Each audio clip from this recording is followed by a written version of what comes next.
Welcome! Today we'll solve a challenging differentiation problem involving inverse trigonometric functions.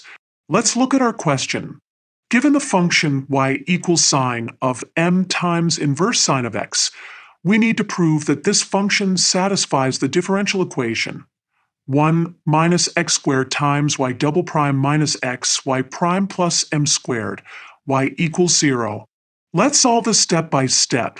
First, let's find y prime by differentiating y with respect to x.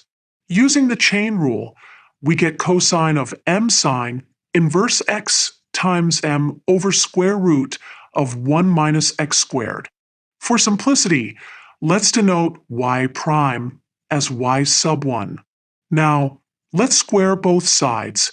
This gives us y sub 1 squared equals cosine squared of m sine inverse x times m squared over 1 minus x squared.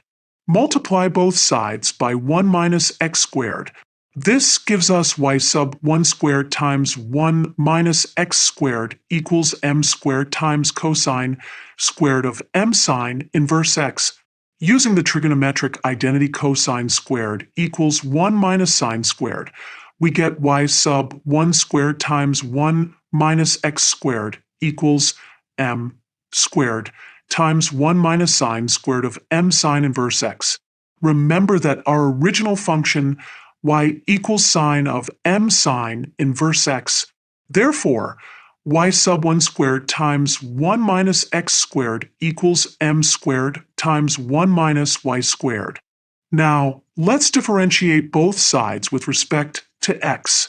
Using the product rule and chain rule, we get 1 minus x squared times 2 y sub 1, y sub 2 minus 2x, y sub 1 squared equals negative 2m squared, y sub 1.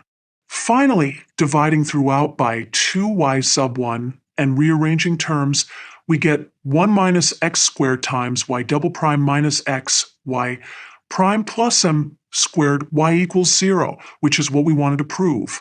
And there we have it. We've successfully proven that our original function satisfies the given differential equation through careful application of differentiation rules and trigonometric identities.